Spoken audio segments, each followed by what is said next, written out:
It's Tuesday in Tryon, North Carolina, and actually it's Wednesday, but I'm making this Tuesday devotion. Yesterday I kind of overdid it, making a concrete walkway along the lake, and didn't get it completely done, but just did myself in and couldn't find myself doing a devotion last night. We're looking at Proverbs written around 931 BC by Solomon, but then Hezekiah added to and organized in about 715 BC. The book of Proverbs gives its own purpose. In verses 1 through 6 of chapter 1, it says, to give instruction in wisdom and righteousness. As a matter of fact, it goes on and tells us clearly that the first 9 chapters are directed towards youth. Most of them are titled My Son.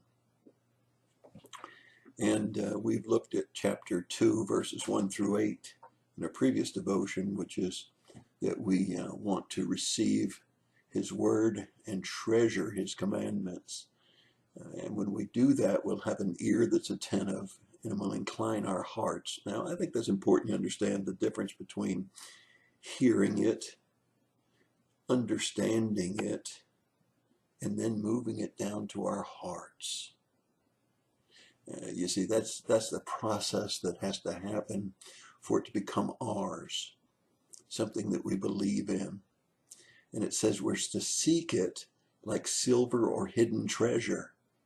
And that's important, because then we'll truly discern what the fear of the Lord is. Remember, we started out with that in chapter 1.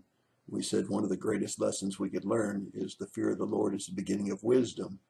And when we receive it in our ears, when we understand it in our heads, and when we move it into our hearts, and we hang on to his commandments, then we start to find out what the fear of the Lord really means. It's not cowering in a corner for fear somebody's going to hit us for no reason at all.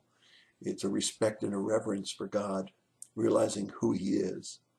We'll discover the knowledge of God.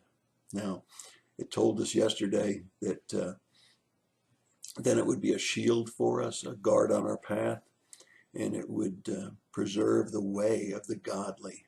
That picks us up in chapter 2, verse 9 today. Discern righteousness and justice, equity and good course.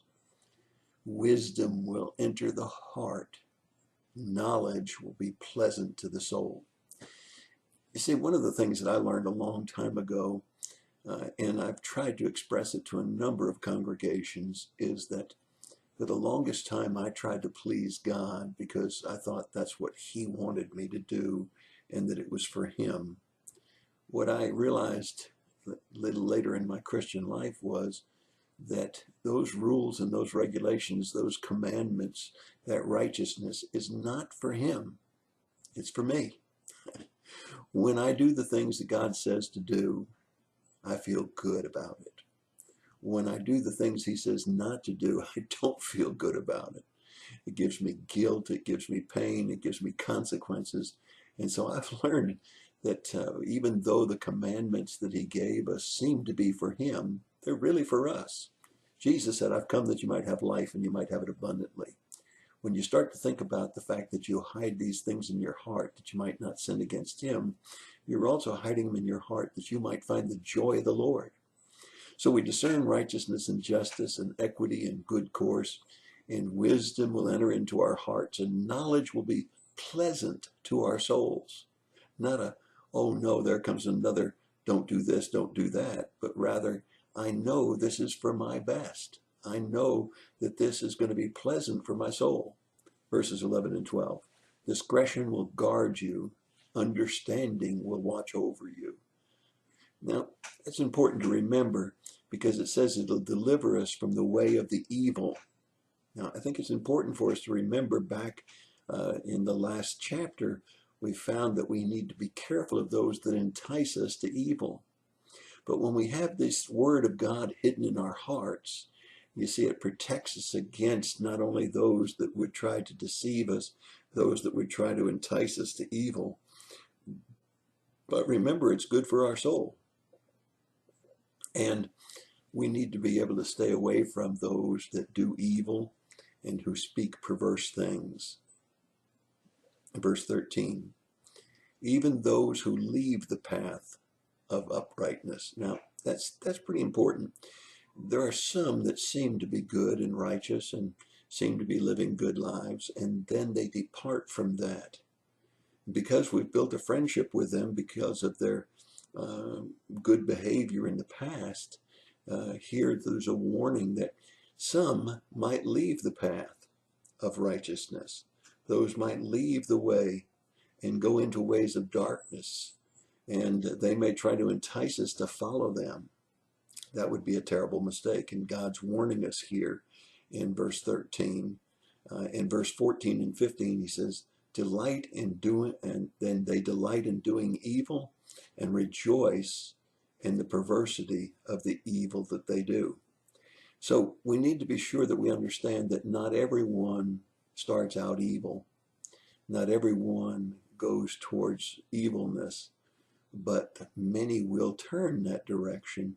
We need to be careful that we don't follow them. We need to be sure that we don't get enticed by the fact that they were friends. Sometimes we have to part friendships when people go off in the wrong direction. And that's hard to do sometimes when we've established a good friendship with them and a good relationship with them. And we really would like to stay with them. But God here warns us clearly in verses 13 through 15 that we need to be careful about the enticement of those that were living the uprighteous way and then wander off into darkness. And we're not talking about somebody that just makes one mistake. Please don't go into a judgmental mode and sever friendships because somebody made a mistake. We're talking about a lifestyle.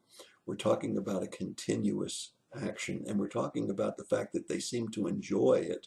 They rejoice, it says in verse 14 and 15, in the perversity that they're involved in. And we need to be sure that we don't follow that. That's your thought for the day. God bless you and have a great day. Hey, Sam.